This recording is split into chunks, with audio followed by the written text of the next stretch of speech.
ditutup Allah Maha Pengampun lah itu. Artinya orang berhijrah itu kan memang dari yang tidak baik jadi baik.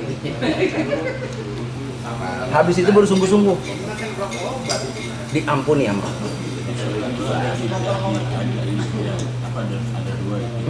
Hajaru wajahadu. Setelah hijrah, aqidah, fikriyah, su'uliyah, syu'uriyah, ada 4.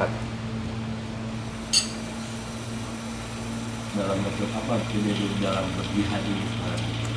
Jihad di amwalihim wa anfusihim, dengan harta dan jiwa.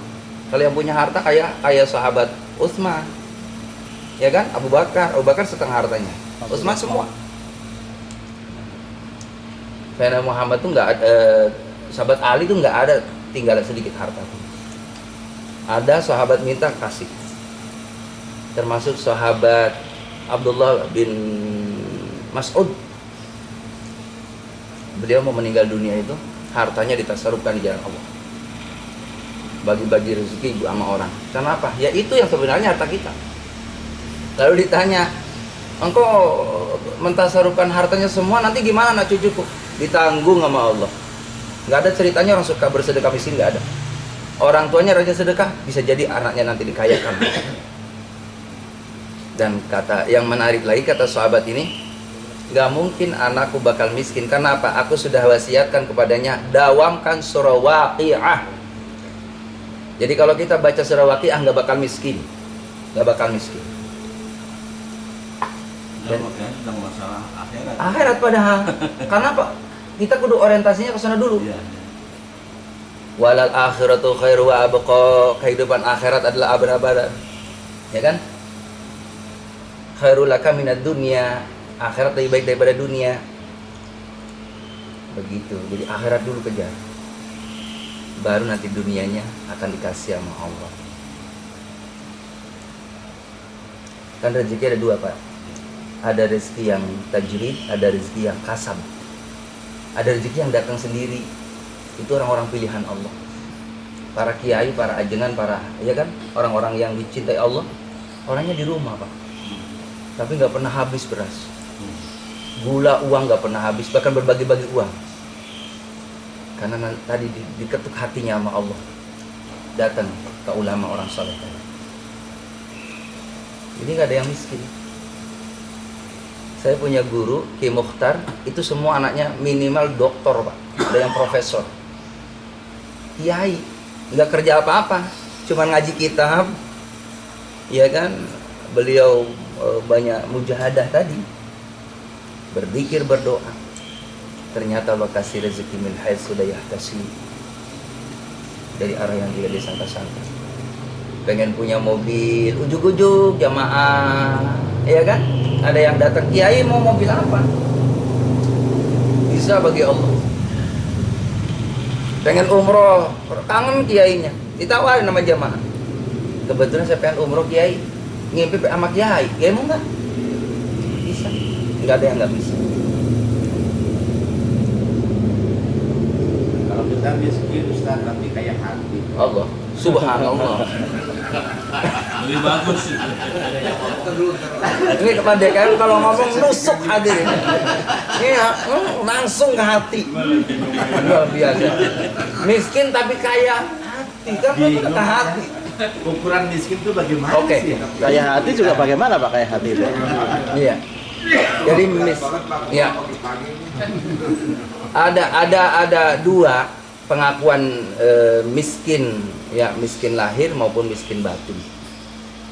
Pengakuan miskin batinnya, kita harus semua katakan bahwa saya nggak punya apa-apa. Emang nggak punya apa-apa? Kita miskin kok. Kan kata Allah begitu. La ta'lamuna syai'a. Kamu lahir ke dunia ini nggak tahu apa-apa, nggak punya apa-apa. Sehelai kain pun nggak bawa. Miskin kan? Nah, secara batin. Secara zahirnya artinya jamaah rahimakumullah, ya tadi itu para sahabat, bagaimana Utsman, ya kan? Hartanya semua ditasarufkan di jalan Allah.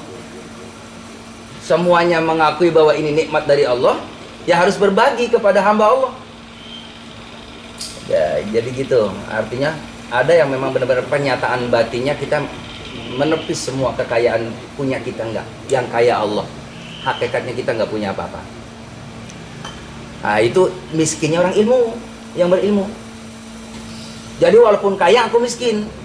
Ada yang memang miskin realita. Nggak dikasih sama Allah, materi nggak punya.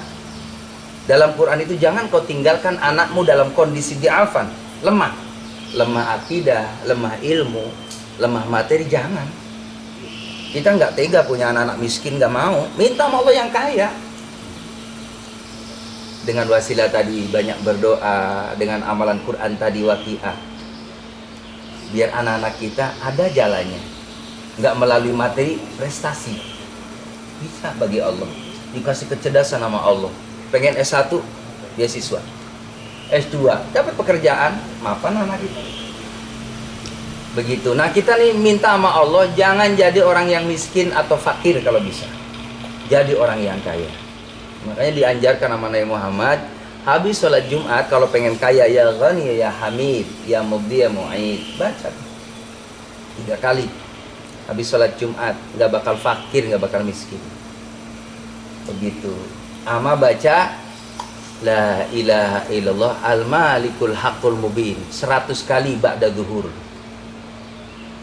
Allah Alman, udah mau dengerin dulu, habis nanyanya masalah miskin.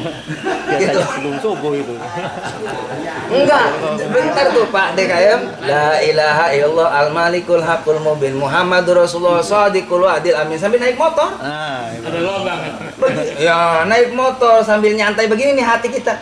La ilaha illallah al-malikul haqqul mubin Muhammadur Rasulullah shadiqul wa'dil amin. Baca ba'da zuhur. Atau kalau nggak ba'da zuhur, kata ulama, paling tidak sehari semalam jangan tinggal zikir ini. Dicukupkan rezekinya sama Allah. Jadi Islam itu penuh dengan doa. Asal mau pasti dikasih. Pak, miskin hati. Itu miskin hati itu biasanya orang yang apa ya, kadang suudon. Miskin hati yang secara ini ya, pemahaman umum manusiawi. Iya. Jadi suudon aja sehingga adanya sakit aja hati kan. Miskin kan? Adanya dengki aja. Ini bahaya nih Pak, jangan dibawa mati. Masih mending sakit fisik daripada kolbu. Hati-hati dengan hati. Kalau hati dibawa mati, penyakit hati, ini bisa menghantarkan dia ke neraka. Makanya di dalam Quran itu kan, la yanfa'u malun wala banun illa man atallaha biqalbin salim. Qalbun salim. Begitu. Pak, kapan makannya saya, Pak? Makan dulu, Sa. Ada kayak Allahu Akbar. Udah digantungin tuh. Oh, udah, nggak usah Pak Asmat, nggak usah. Hati kan ada bagi 3 ya Pak ya. Gimana? Hati ada terbagi 3. Iya, betul. Qalbun mayit, qalbun salim, qalbun marid. Itu penjabarannya lumayan lama juga. Ya, entar dulu ya Pak ya, makan dulu. Nggak cukup 1 jam Pak. Ini juga.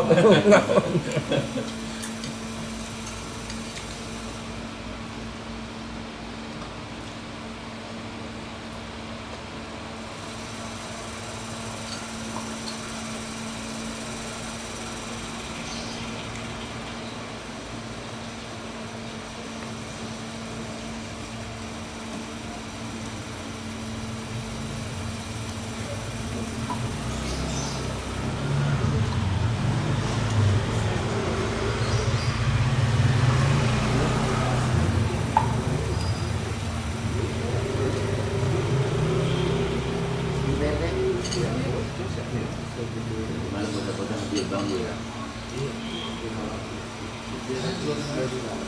Allah. Saya ada di rumah. Ada di rumah.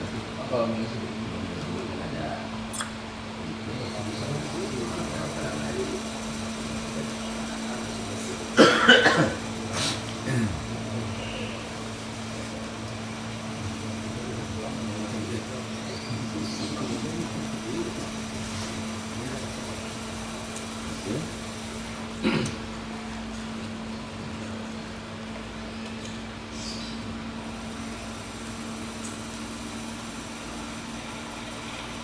Pak Gun mana yang lagi? Jangan dong.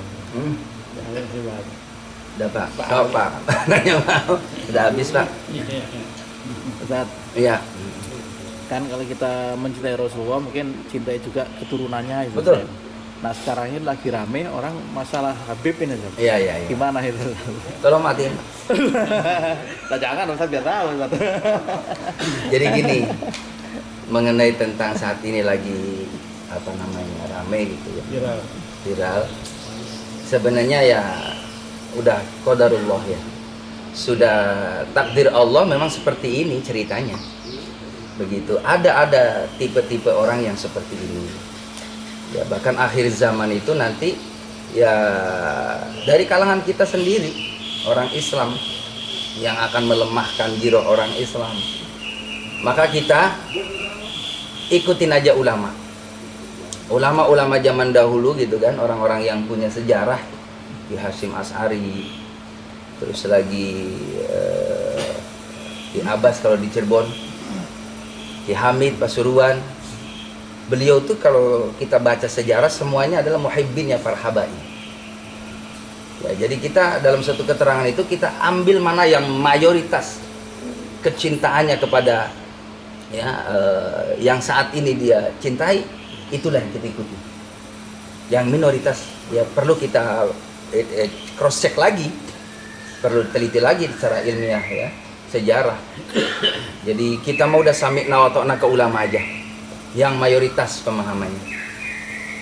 Termasuk mohon maaf guru saya Mbah Mun Zubair. Nah, itu mohon maaf beliau menyatakan habaib dzurriyyah Rasulullah SAW. Maka kita ya sebagai ini ya harus sami'na kepada gurunya. Begitu adapun mereka yang tidak sepakat ya udah masing-masing, jangan perlu diperdebatkan secara ya serius ya kan. Hargailah pendapat orang lain karena masing-masing punya hujah, punya dasar. Begitu. Jadi kita tetap ya ikutin ulama-ulama salafus soleh, itu yang lebih aman. Begitu ya Pak. Dan ini yang lebih ngeri begini Pak, kan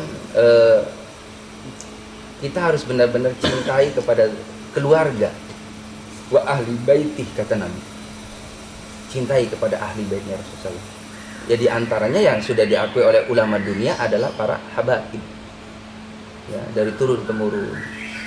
Ya kita lihatlah perjuangan para habaib dimanapun adanya, itu semuanya bergerak dalam dakwah dan mencetak para alim ulama dimanapun ada. Di Malaysia para habaib mencetak kader-kader ulama, termasuk di Indonesia.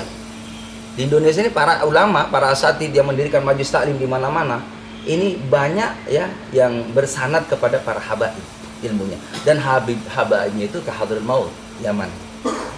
Karena memang di sana adalah sumber ilmu pengetahuan agama luar biasa. Di antaranya Habib Umar Hafiz. Beliau ini ilmuwan dan hafidz Quran, ahli hadis. Dan beliau punya santri rata-rata jadi semuanya, punya pesantren semua, punya ma'had, punya santri semua. Kenapa mesti kita ragukan? Begitu. Kalau pribadi saya adalah tetap sebagai muhibbinnya para habaib. Tolong di Pak, coret ya Pak ya. Ini aja pribadi aja. Itu kan pencerahan Ustaz. Iya, iya, iya. Begitu. Oh, alam Islam. Kalau 3 hati gitu ya Pak. 3 hati, 1 jam Pak. 1 jam 3 hati. Satu dulu lah, Satu dulu aja. Satu dulu ya. Saya bocorin ya. Jadi ada qalbun salim tadi, hati yang damai, yang selamat. Ya. Hati yang salim ini adalah hati-hati yang tadi yang benar-benar tunduk patuh kepada aturan Allah, mengabdi secara totalitas di hadapan Allah. Wa'bud rabbaka hatta ya'tiyakal yaqin. Sembahlah Allah sampai datang suatu kepastian al-maut, mati. Begitu, udah benar-benar tulus cinta ibadahnya ke Allah. Nah, itu orang-orang yang akan dijaga hatinya dengan penuh saling. Begitu. Yang pertama. Iya, saling. Udah itu aja dulu ya. Nah, ini penjabarannya masih jauh. Udah dulu. Karena saya udah ada jam 6.10 udah izin saya. Kalau dua hati repot Pak. Dua hati. Gampang ya. Iya. Hatinya Pak Hati-hati. Hati-hati. Jadi kalau dua hati itu hati-hati. Hati-hati dua hati. Karena teman saya Ustadz punya istri dua Pak. Itu tidurnya di pos ronda. Ke sana ditutup. Ada jamaah yang pada catur ikut ya. Kalau belum mampu jangan deh. Jangan.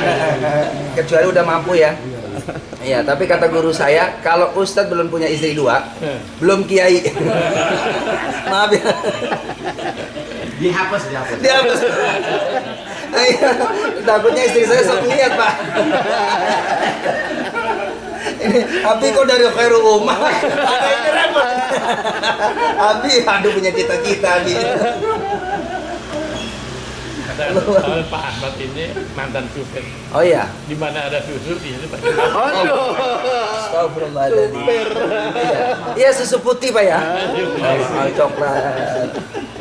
Gak apa-apa itu saya. Guyonan. Guyonan. Aduh. Bapak mohon maaf saya pamit ya Pak. Maafin saya lahir batin, saya langsung pamit. Masih ada tugas lagi.